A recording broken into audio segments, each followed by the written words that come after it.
Hello, everyone, and welcome to the Age-Well Conference Challenge Area Session number 6, Healthy Lifestyles and Wellness. Welcome, everyone, again. And so before giving a short introduction today, about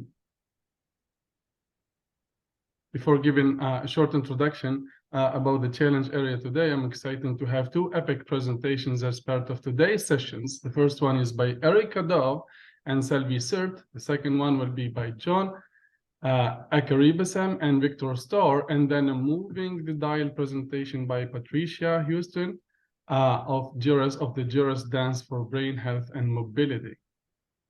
Before we begin, I would like to note that 4 epic conference sessions took place last week and will continue on Zoom between 12 and 1 p.m. East time from Monday to Thursday this week. We encourage you to attend all the sessions. Check out the Age-Well Epic Conference webpage to download the Epic Conference program, which includes details on each challenges area sessions and all the information you need.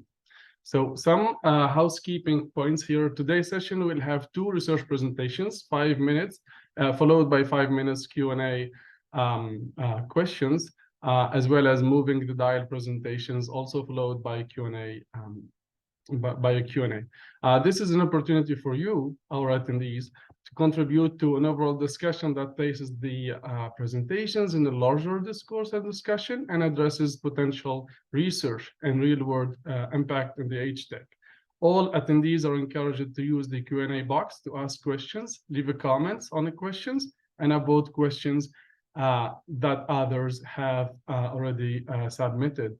The session is being recorded and will be available for playback. Links to playback will be posted on the Epic Conference webpage and the Age-Well YouTube channels as well.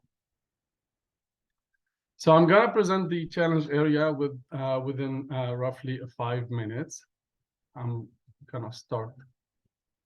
I'm going to share some slides. Do you all see my slides? Please thumb up. Yes. Yes, so they aren't in full slide mode yet, though. Is that possible?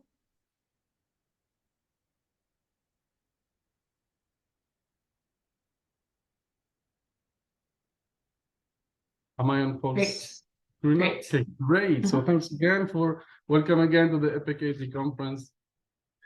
Before I start, I want to make a land acknowledgement. So I am working on University of Manitoba, which is located on the original lands of Anishinaabe, Cree, Ojibwe, Cree, Dakota, and Dene people, and the homelands of the Red River Métis. We respect the treaties that were made on these territories. We acknowledge the harms and mistakes of the past, and we dedicate ourselves to moving forward in partnership with Indigenous community in a spirit of reconciliations and collaboration. So brief presentation about myself. My name is Amine Choukou. I'm associate professor in the departments of occupational therapy, College of Rehab Sciences, University of Manitoba. A very brief, sorry, my mouse is weird today.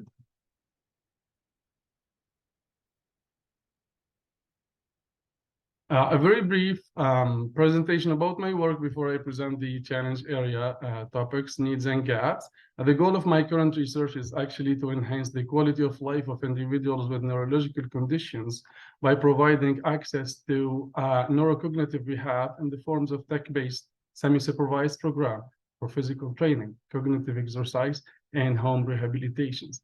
All technology are developed by my team within my lab, which is rtlab.ca. We develop portable and all connected, and we try to connect the therapist to patients and allow secure data transfer between patients and therapists. Also, by extending these services beyond, we are trying to extend the services beyond urban area to rural, remote, and underserved communities, included Indigenous communities. Age-Well Conference has 8 challenge area. Today's sessions is about healthy lifestyles and wellness. So what is health, lifestyle, and wellness? When we talk about health, lifestyles, and wellness, it's not just about making conscious choices about nutrition, exercise, and self-managing mental and physical health. It's also about the social, economic, and context factors. Example of technology that have been developed through the support from AgeWell. Some example of that are wearables, virtual access to exercises, fitness app, diet apps, and so on.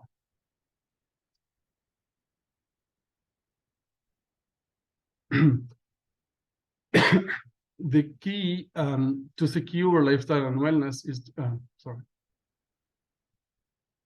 I have looked at the project that have been supported by AgeWell so far to give you an idea about what is going on. And basically, I found that AgeWell currently supports 8 ongoing projects that all mobilizes various types of technologies such as apps, mobile apps, VR, and health trackers to address the health and wellness of older adults, and that in urban, rural, and indigenous communities who are at risk or already living with dementia or frailty as main health conditions.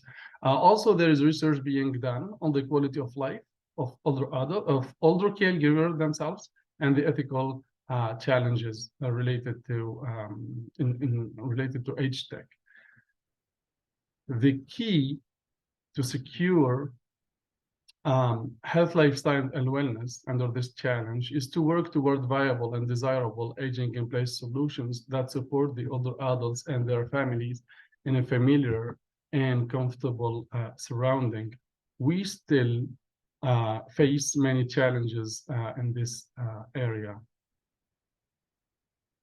Safety is a major concern.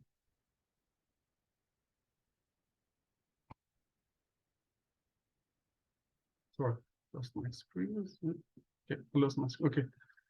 Safety is a major solution that would be securing age-friendly home and communities. Another concern or needs is accessibility. We still continue to work on that through home-based support services, developing technology aids. There's a plethora of technology that have been developed over the last 10 years by, supported by AgeWell. Also, we have to focus on policies. Some example of policies could be subsidies for public transportations, or can be even increasing awareness through educations to combat ageism and those trends. We can also think about volunteeringship, how to support volunteers through the development of social technologies. Another needs in age tech is connection. We live with that throughout the COVID-19, and we live with that situation where we all need to be connected more. That is even more needed among our seniors in Canada. So we need to develop more online social connection, technical solutions, and try to implement that. The last thing that I left here is health management. I do believe that we have a lot of technologies, such as wearable, VR, mixed reality, all that. There is even artificial intelligence increasingly introduced toward this field. I don't doubt that we have a lot of technology. However, I doubt that we need to work more on implementations and increasing the level of evidence related to those technology. So I think the key now in terms of future direction is to work on validating, implementing, and thinking about ways to sustain the use of those technology among our seniors in Canada, in urban, rural, remote, and among the Indigenous communities. I spoke a lot, so now it's my time to leave it to our guest speakers. We will have 3 groups of guest speakers as explained. We'll start for the first one, which is who is a team by Erica Dove from University of Toronto and Selvi Sert from Bloorview Research Institute, and they'll be talking about the context-driven and iterative developments of Bootle Blast, which is a feasibility in older adults with dementia study. It's over to you, Erica. All right, thank you. Perfect. Hello, my name is Erica Dove, and I'm a PhD candidate in the Rehabilitation Sciences Institute at the University of Toronto, as well as part of the Dementia, Aging, and Technology Engagement, or DATE Lab, which is directed by Dr. Arlene Estelle. For the past 8 years as an Agewell trainee, I've been exploring exercise video games, also known as EXER games, for and with people living with dementia. My previous work with EXER games and dementia has focused on teaching and supporting participants to use the technology, identifying indicators of learning, implementing the technology in community-based settings, and examining the accessibility of commercially available EXER games. In 2021, I met Dr. Elaine Bittis, Director of the Possibilities Engineering and Research Lab, or PEARL, at Hull and Bloorview Kids Rehabilitation Hospital and the Bloorview Research Institute. PEARL's mission is to conceptualize, develop, and evaluate interactive media that creates possibilities for children with disabilities to participate meaningfully in the arts, music, physical activity, and therapy. My name is Selvi Sert, and as the research coordinator at PEARL, I manage various projects related to our technology, of which one of them, and the topic of today's presentation, is called Bootle. To date, Bootle has been validated only for use by children with disabilities, but through Ms. Dove's efforts, we hope to build evidence to support its implementation for older adults with dementia needing similar supports. So for context, Bootle is a mixed reality movement tracking video game that integrates best practices in motor learning with game design elements to encourage the practice of upper and lower limb exercises. Using the Orbeck Percy, which is a 3D camera computer, Bootle provides real-time feedback on skeletal movements and interactions with real-life objects used in gameplay. So this mixed reality play experience offers greater task specificity to enhance the transfer of skills to everyday activities. Bootle also enables individualized treatment plans by supporting practice of a wide range of motor abilities with activities that can be calibrated to each person's abilities. The development of effective gaming technologies for rehabilitation underscores the imperative of integrating the knowledge to action framework into the design and implementation process. So this framework emphasizes the importance of tailoring interventions to meet the unique needs of its users to ensure that rehabilitative technologies are not only theoretically effective, but also practically impactful across various contexts. And Bootle's developmental journey has exemplified this approach by engaging in a feedback-driven, iterative design process that's been responsive to the needs and circumstances of its user base. To that end, we have tested and refined the game in various contexts, including clinical settings, community library lending programs, and in children's homes across both developed urban cities and rural areas of developing countries. And for the purposes of this presentation, I'll be focusing on our initial proof of concept study, as it'll serve as a template for Ms. Dove's own pilot feasibility study targeting older adults with dementia. So although it was originally developed for children with hemiplegic cerebral palsy, and our preliminary research has confirmed Bootle's feasibility as a home-based motor intervention. In a mixed methods case study, dyads of children with hemiplegic cerebral palsy and their caregivers used Bootle at home for 12 weeks. Study assessments were performed by an occupational therapist at baseline, post-intervention, and follow-up. And these assessments targeted hand-arm quality of movement, bilateral hand function, and performance and satisfaction on self-identified hand-arm therapy goals.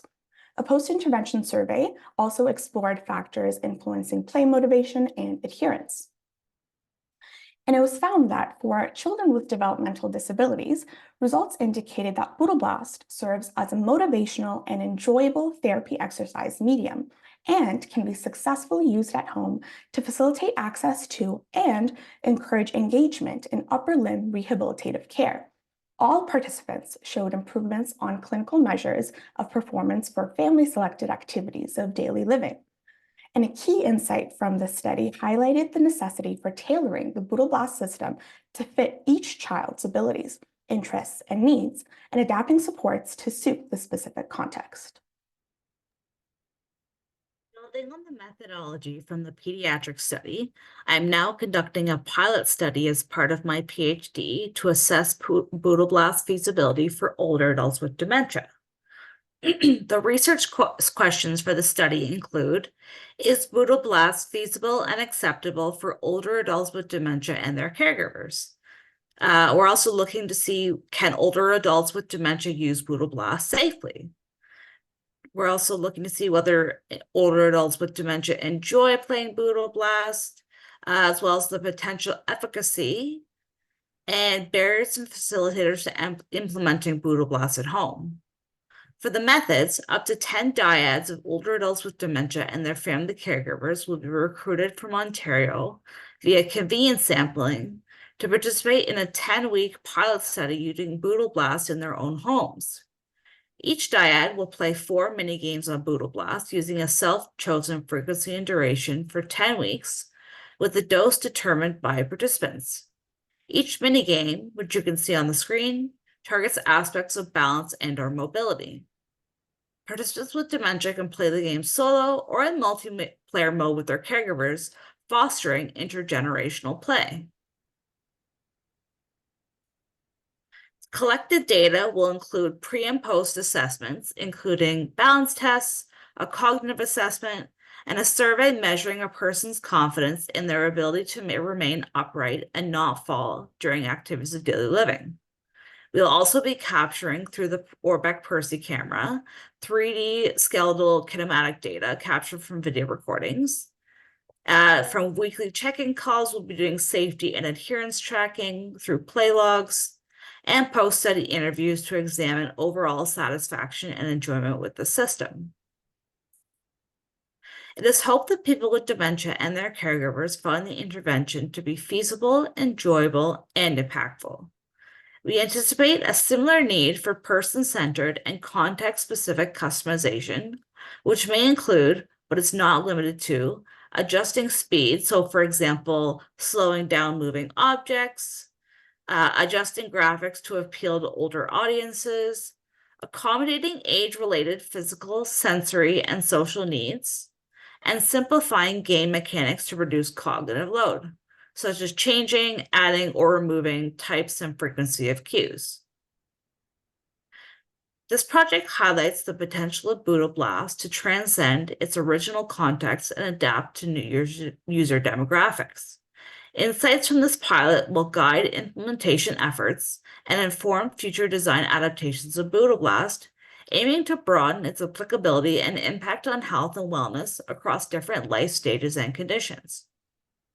And the adaptation of Bootle blast for adult demographics represents the latest expansion of Pearl's Bootleverse, an ecosystem of games and apps targeting different therapy, learning, and play goals. And the next phase in its development will involve preparing this version for the market by making it commercially viable. And we do this by leveraging the expertise from our for-profit spin-off company, Pearl Interactives, established to take the innovations and research emerging from the lab and translate them into commercial products for large-scale positive impact. Thank you for listening, and we hope you enjoy the rest of the conference. And we're happy to take questions. Thank you very much, Erica and Selvi. Very interesting and engaging conversations. Is there any questions from the audience? Please feel free to send us your question. Please post your questions in the Q&A box. I will take care of that.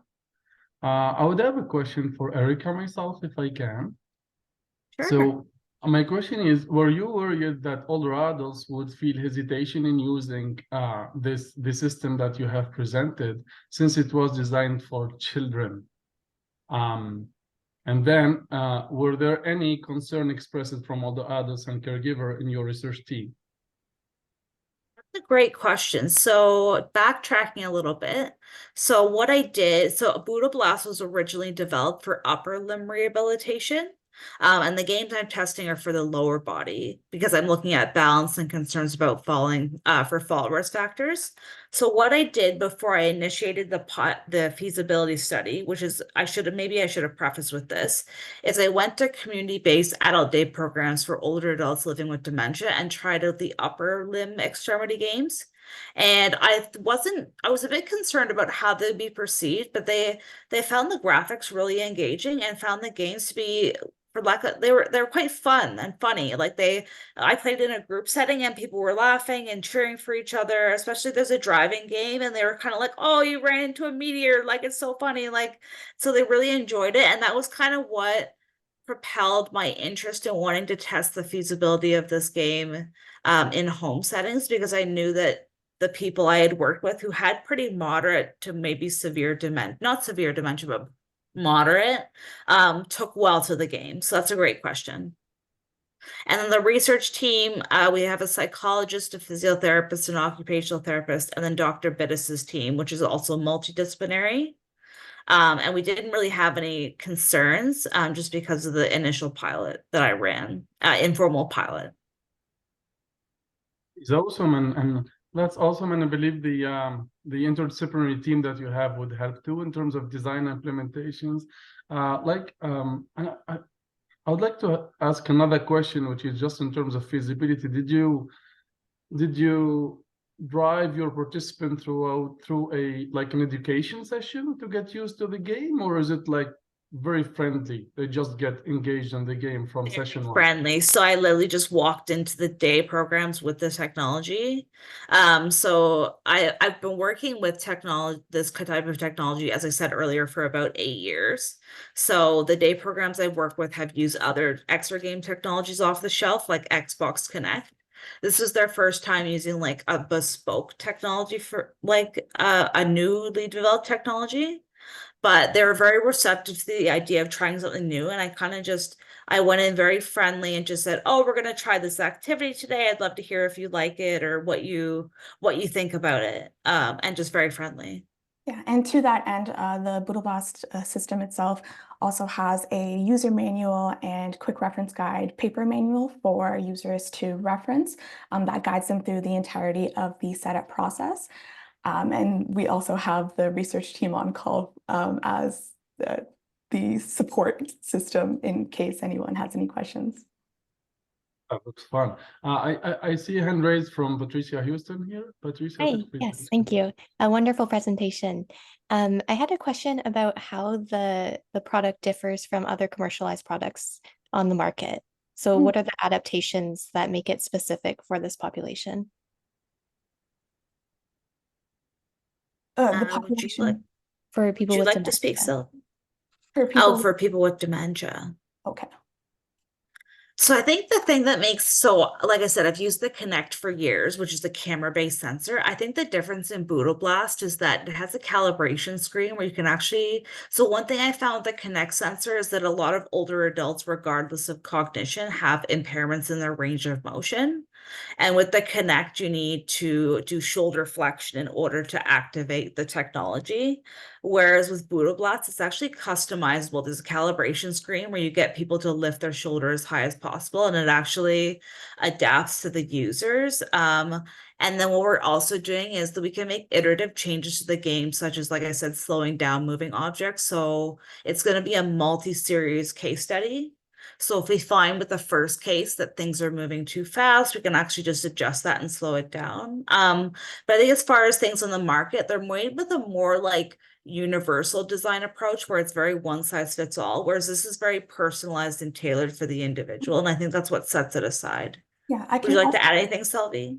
Yeah, I can speak a bit more on that in terms of the difference between other home-based VR motor therapies and how it differs. And it's specifically on what we dub the 5 active ingredients of what makes gaming technologies feasible. And those 5 ingredients being the practice, feedback, task specificity, individualization, and social equalization aspects. So while systems designed for therapy usually have customizable difficulty settings and can offer feedback in line with therapeutic effort, they don't require, for instance, that manipulation aspect. So the grasp, the release, the orienting of, for instance, a baton of real life objects. So this, for instance, would limit task specificity and the transfer of skills. So that's one example in terms of how our game differs. Thank you. Fantastic. Excellent responses. Thank you very much. So it's time to move to the next sessions. Before that, I would like to apologize for Rika and Selvi. I'm so sorry. I forgot to present your bio, so I just dropped it in the chat. I'm so sorry about that. So it's time to go to presentation 2 with John Acharibasam and Victor Starr. John Bosco Acharibasam is an AGEL EPIC postdoctoral fellow at the University of Saskatchewan. He's dedicated to addressing health equity and social justice concerns within Indigenous and other marginalized community. His overarching research objectives is to mitigate health disparity and environmental vulnerabilities among Indigenous, Black, and other marginalized populations. As an immigrant scholar, he recognizes the imperative of fostering cross-cultural connections among BIPOC communities in Saskatchewan's Canada. His scholarly pursuit encompasses decolonizing methodologies, community health, climate change, and anti-racism initiatives. The second, he is accompanied by Victor Starr, who is a member of the Star Blanket Cree Nation in southern Saskatchewan and the Treaty 4 territory near present-day Fort Capel. Victor resides on the White Calf First Nations, which is part of the Star Blanket Cree Nations near the village of Lebret in Saskatchewan. Victor is the Star Blanket Cree Nation 4-pillar coordinator at the Cultural Coordinations for the Star Blanket IRS Ground Research Projects team. Victor is also a member of the Star Blanket Community Research Advisory Committee and has been partnered with the University of Saskatchewan for the last 3-4 years, advising seniors research John and Kerry McDuff. A lifelong learner, Victor is a former carpenter labor, construction laborer, a financial representative, casino employee, and horse rancher. No stranger to hard work, and an avid outdoor person, he likes to spend a lot of time working outdoors and traveling, exploring new places. Knowledgeable in his Cree culture, customs, traditions, language, and spirituality, Victor likes to share these daily with his community and pass on the teachings to his loved ones. Thank you, John and Victor, for joining us, and I will turn the mic over to you. Thank you, Amine. Thank you so much for having us. And Victor, hi. Our presentation focuses on health programming to support remote Indigenous older adults with technology use. So we've been partnering with this Star Blanket Cree Nation under the guidance of Victor and other members of the Community Research Advisory Committee. We thank AGEL so much for the continuous support. So we are building upon projects we've already had with the community where we introduced health technologies, including blood glucose monitors, needle-free, smart scales, Fitbits to the community. So community members to raise the concern that, yes, these technologies are helping us a lot, but we need continuous support to build the confidence in using these technologies. So this is how come we have this project supported by AGEL. We would like to acknowledge that we are presenting from Treaty 4 and Treaty 6 territory, the traditional territory of the Cree, the Dene, Nakota, Lahota, the Dakota, the Soto, and homeland of the Métis Nation. Our presentation takes the following outline. First is an introduction, briefly talking about technologies and their benefits to remote Indigenous communities. The AGEL project, which I already spoke a little bit about, our findings, and then conclusions. So evidence shows technologies can play a key role in enhancing health and wellness within remote Indigenous communities, especially given that these locations, due to structural and colonial legacies, these locations are predisposed to conditions that increase the risk of ill health, including young onset dementia. However, access to culturally safe health technologies and programming to support remote Indigenous communities remains a major challenge. And part of it comes to infrastructure challenges, the lack of access to internet sometimes, among others. So based on this, we are being guided by a community knowledge council from the Star Blanket Cree Nation to embark on this research project to support Indigenous older adults to maximize the existing technologies they already have through culturally safe health programs. We are led by elders. We run our programs by the elders to ensure they meet community protocols and cultural ways of knowing and being. Indigenous people's ways of knowing and being informs their healing practices. As I indicated, our previous projects with Star Blanket introduced, this was Age Well project, 2-year, introduced older adults to new technologies in the Star Blanket Cree Nation. So these were some of the technologies. However, the community identified the need for further support in the form of a culturally safe health program to use these technologies as a major gap. Following this, we are partnering with AgeWell to embark on this project. And our research is informed by community-based research approaches and Indigenous research methodologies. If you realize, I said, I indicated this research emerges from community. So this is a priority that comes from community and not from a research gap. We didn't find it in the literature that Star Blanket Cree Nation needs culturally safe support. The community members told us, and that's the community-based concept of it. From the initiation of the project all the way to knowledge mobilization, you have to have community involved, and it must be centered on community priorities, so directly answering the needs of older adults. These are some of our objectives. Victor, do you want to come in?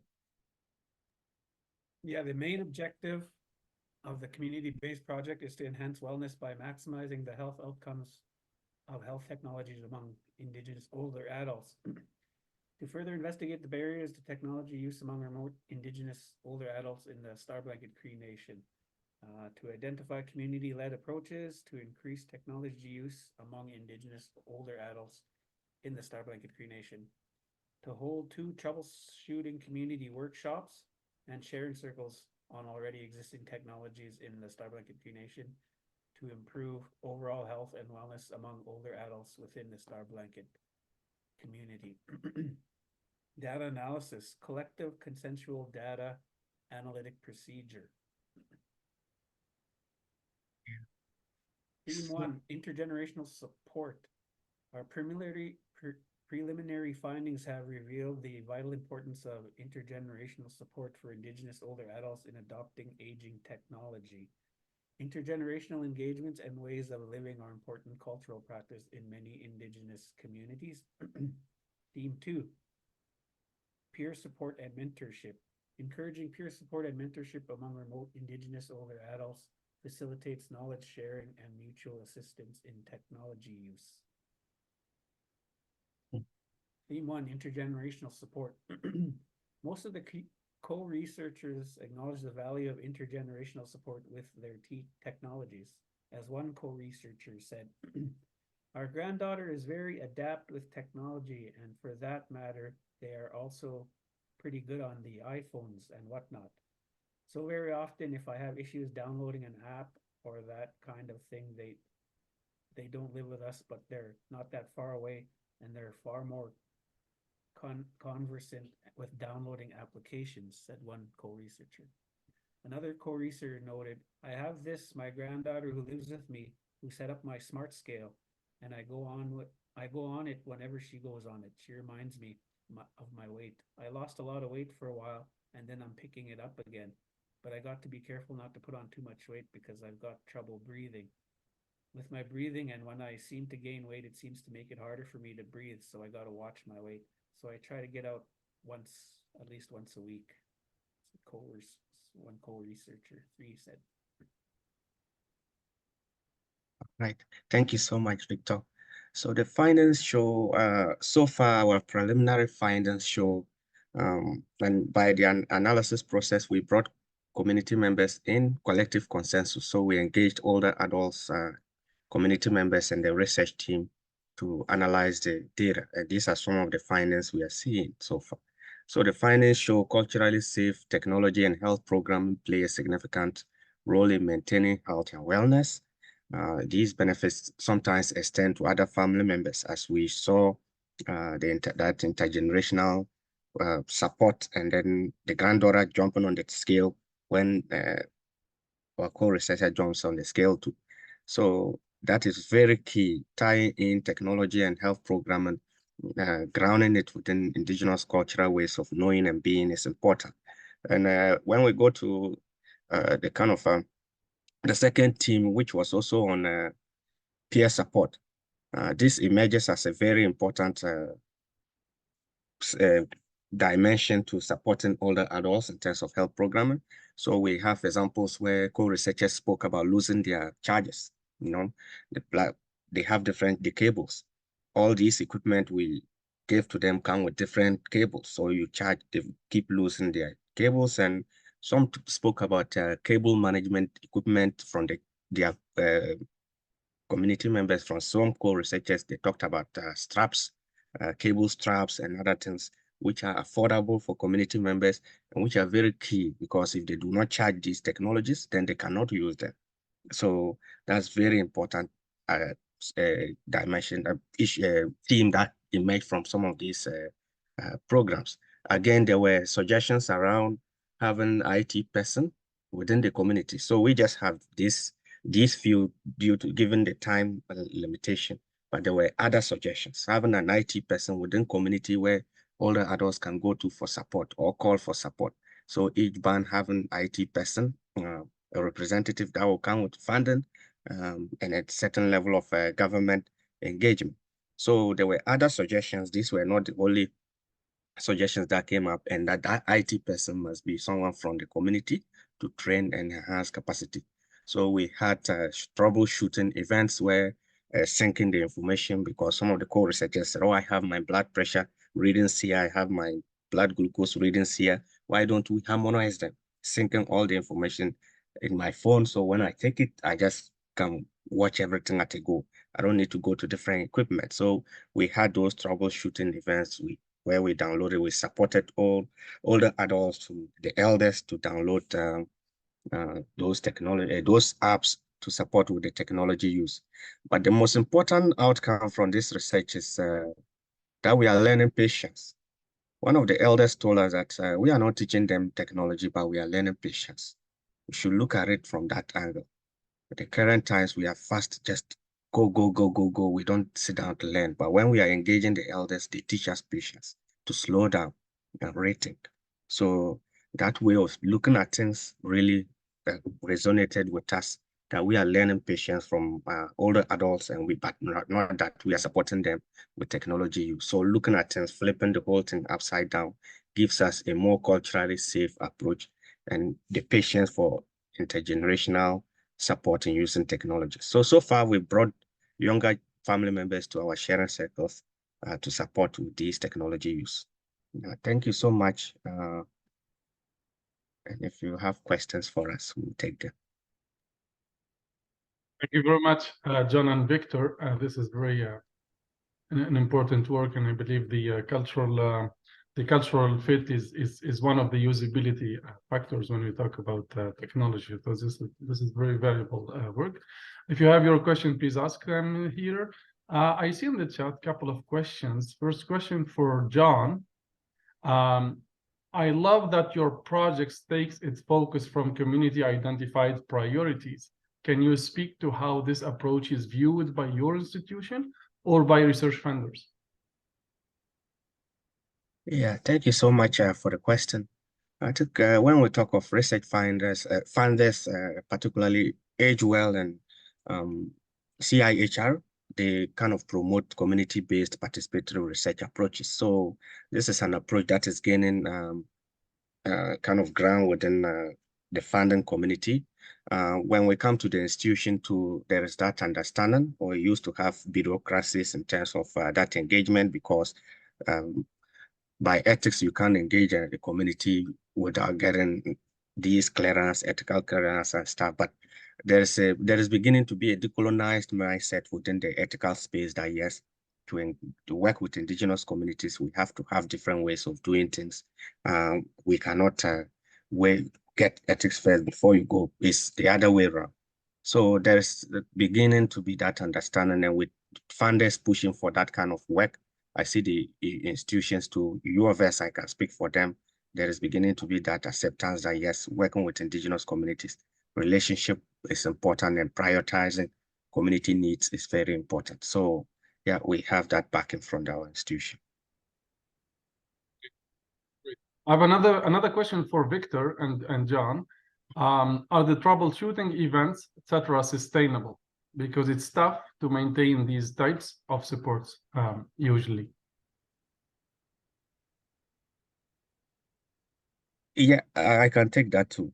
And the sustainability of those troubleshooting events, that is the reason why we are involving younger family members, because they are accessible to them within the family, within the same household. So if older adults need support, they can get it from that space. And within the Star Blanket Cree Nation particularly, we see it playing out very well so far in terms of the younger members attending the workshops and supporting the older adults with technology use. So that is why we are engaging the younger adults, the younger generation, to kind of ensure that sustainability of the troubleshooting on a continuous basis. Yeah, we have challenges, I must admit. For instance, our blood glucose monitors, because the project came to an end, they are no longer getting the sensors. So the sensors they have expired, and those are not funded by the government. So if you need the sensors, it means you have to buy. So we have challenges in continuing to use these technologies among the core researchers. But in terms of sustainability, we are looking towards community-led solutions. And if you look at one of our objectives was community-based initiatives to support older adults with technology use. Because if you bring a project from outside and then the funding ends, what happens to the whole process? So we are looking towards community-based solutions. And intergenerational support is one of those ways of ensuring sustainability in older adults using technology. Oh, great. I'm so happy that you have all that support in your local community. Thanks so much, Victor and John, for this talk. It's time to go to the third presentation by Patricia Houston of the GERAS Dance for Brain Health and Mobility. And her presentation is Move the Dial. The GERAS Dance is an evidence-based program tailored for older adults looking to improve their brain health and mobility. It was co-designed by older adults, healthcare professionals, and fitness trainers. Certified instructors undergo specialized training led by top geriatric medicine and rehab expert. Originally established in Hamilton, Ontario, GERAS Dance has since expanded nationwide. This presentation will showcase how older adults can access on-demand classes via the YMCA Home Plus platform, underscoring the transformative potential of age tech in geriatric care and promoting healthy lifestyle. It's over to you, Patricia. Thank you so much for that introduction. And it's amazing to be part of such a vibrant community and wonderful presentations promoting healthy lifestyles and wellness from coast to coast. So on behalf of the GERAS Dance team, today I'm going to be providing an update on our program, GERAS Dance for Brain Health and Mobility. And we acknowledge the traditional territories on which we gather, and I am presenting here today from McMaster and Hamilton Health Sciences. So GERAS Dance is an evidence-based program tailored for older adults looking to improve their brain health and mobility. And it was co-designed by older adults, healthcare professionals, and fitness trainers. We've expanded the program across Canada in 40 sites in 6 provinces over the past 5 years. So what motivates individuals and organizations to join GERAS Dance? Well, there's many reasons. GERAS Dance helps older adults to build resilience. This was one of our participants who took part in our online classes during the pandemic. She felt like her fitness had gone backwards. She said things were always easy for me, like going up the stairs. But then going up the stairs and gardening became harder. After completing the virtual program, she was able to get back to what she loved to do, which was gardening. GERAS Dance also helps to build a sense of community. This is our latest study, which is a CABI-funded study on Hamilton seniors getting their dance on at the Hindu Samaj temple. Dancing together brings people together. The music, the moves, the laughter. In another setting, in our research, we found that GERAS Dance brings joy to the hospital and long-term care. It was a new model for engagement and rehabilitation that can easily be implemented. GERAS Dance helps staff find joy in providing the best care for their patients. We had different staff members coming from different wards coming over to see patients and engage in meaningful movement together. And another reason why people join GERAS Dance is to have fun. This is one of my favorite dances, which we have a quick video here. It is the cha-cha-cha, one of our signatures. Here we go. And out, out, cha-cha-cha, back. Good. Reach. Move those arms. Up front and cha-cha-cha, back. Cha-cha-cha, front. Cha-cha-cha, back. Wonderful. So that clip always brings a smile to my face, and that is one of the dances Here we go. we have. All of our dances occur in both seated and standing positions. But as a researcher at heart, what is the evidence supporting the program? So I'm going to quickly go through where we started from our feasibility study to how we brought it across Canada. So looking at the feasibility and effectiveness of GERAS Dance. So our very first paper here in 2022 was our pilot and feasibility study. We started at one site, which was of 25 individuals, and we had older adults aged 68 to 90 with early cognitive impairment and frailty join the class. The intervention was 15 weeks in duration, twice weekly for 1-hour classes. And from this study, we found that the program was feasible, safe, and enjoyable. And 80% completed the program, 95% found it a just right challenge, 90% of participants rated it as excellent, and 100% would recommend it to a friend or family member. And at the end of this study, this occurred at the YMCA site, and individuals were like, the study's over, we want to continue this program, how can we do it? So that led us to our next study. That led us to looking into the effectiveness of dance, which was we performed a systematic review and meta-analysis to understand what was out there. We reviewed nearly 4,000 records and looked at randomized control trials of older adults, age 55 plus, with intervention of dance and cognitive outcomes. The results of this meta-analysis, we found that dance improves global cognitive function and executive function. So using this research evidence, we started to further build the program and expand it across Southern Ontario. So this program, this was our implementation study in 12 sites across Southern Ontario. We had 107 individuals in the program from age 61 to 93. And the classes were 12 weeks in duration, which better aligned with traditional YMCA program length.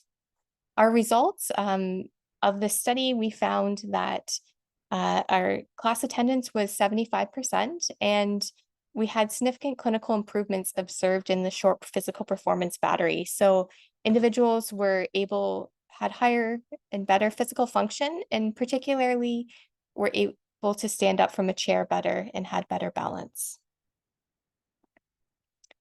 This led to another study looking further into the physical function through a biomechanical analysis. And this was part of my postdoctoral work where we looked at walking speed, coordination, and rhythmicity before and after the dance program using a protokinetic xenomat. And we found that dance does just that. Dance includes coordination and rhythm. And after 12 weeks of the program, participants were walking better, which was indicated of reduced fall risk. And this is just a sample of one of the participants, a representative sample of what their walking looked like before and after. You can see at the top here, walking with short steps, and it took them just under 12 seconds to walk across the mat. And after GERAS dance, walking with much longer step length and much steadier in half the time.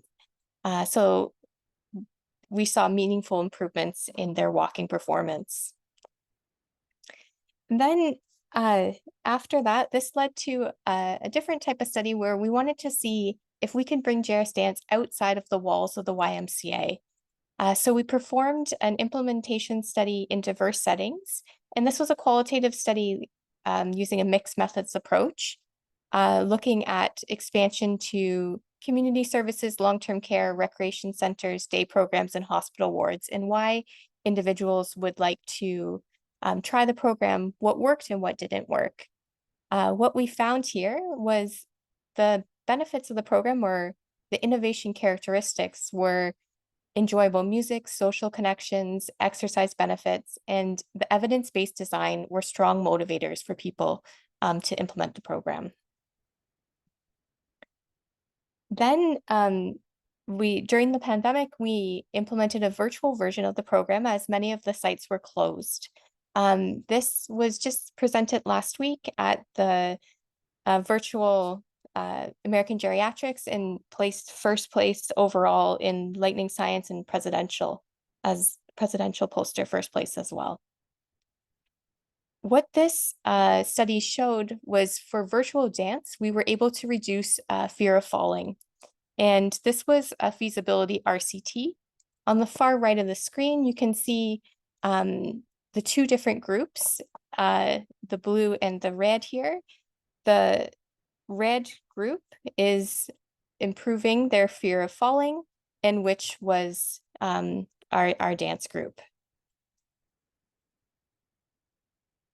Lastly, how you can access the virtual program. So that was our program of research. We also simultaneously commercialized the program, and there's a free limited series available at the YMCA at home, and with the promo code Healthy Aging. And the QR code is here to go directly to the website, and this is available till October 2024. This is where it takes you, and you can watch full-length classes of 30 minutes for different dances. We have country, cha-cha-cha, and disco currently on the platform. For our in-person model, if you'd like to bring it to a site near you, there's 2 steps for commercialization. First, becoming a certified GERAS dance instructor, and secondly, purchasing a site license through McMaster University. We are a social enterprise, so all of our profits go back into research and building more innovative programs. So for people who are interested, you can register and complete online in-person training modules. We also have a synchronous workshop to learn the GERAS dances. There's 40 step-by-step video lessons included in the course. And obtaining a site license through McMaster University. We work with McMaster in liaison office. However, all this would, over the past 5 years, would not have been able to happen without the funding support of many of our funders, CABI, MIRA, the foundation, of course, AgeWell, the Retired Teachers Foundation of Ontario, and the Alzheimer's Society. Thank you so much, and I'm happy to answer any questions about the program. Thank you, Patricia. I see a question here in the chat room. Someone asked, did you partner with those who have connected music with memory? Yes, we do have co-investigators who are Oh, there goes my screen. We have co-investigators who are a part of music and memory research as well. And how do you choose your music? Yes, so there's many different ways that we choose our music.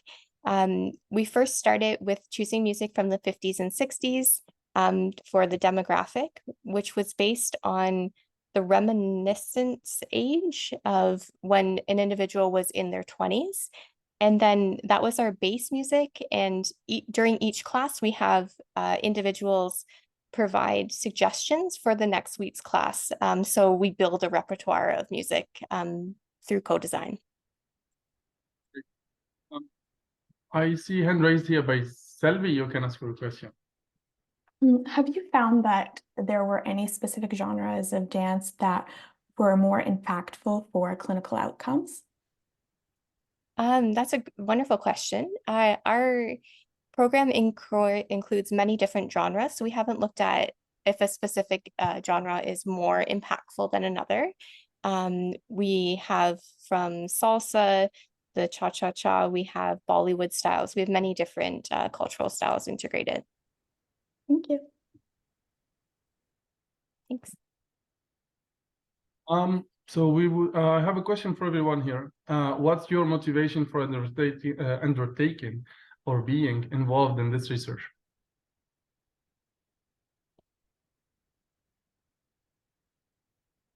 Great question here. I can start with the answer on behalf of the group. So motivation is just to have the opportunity for everyone to age well and to whatever that means to that individual. So aging in place or having the supports available for an individual. I would have a question myself. Is there room to duplicate the experience you have so far with other culture? For example, thinking about indigenous communities or probably people from certain background, for example, from Asia or something like that. Do you believe that the program is adaptable and you would be having the outcomes to assess the effectiveness of that program? A fantastic question. I think that is definitely an avenue that we are looking into. Our current study, we adapted it to the Bollywood style through the Hindu culture, and we are open to adapting the program to other cultures as well. That is very good. I personally like the cha-cha-cha. It's catchy, one of our signatures. All right. I see we still have just 1 or 2 minutes. So if we don't have more questions, I would like to thank all our presenters for the day. You made you provided a great presentation and very engaging discussions and discourse about healthy lifestyles and wellness. I would like to thank all the attendees as well. I saw numbers raised till about 100, so I'm so happy to see this is very engaging presentations. The presentation will be recorded online, will be available soon online. So if you wanna get back to that, feel free to use that link in the future and promote for the Age Well conference. Thank you again, and please continue looking at the conference for the next for the week actually. All right, thank you very much. Merci and miigwech. Bye.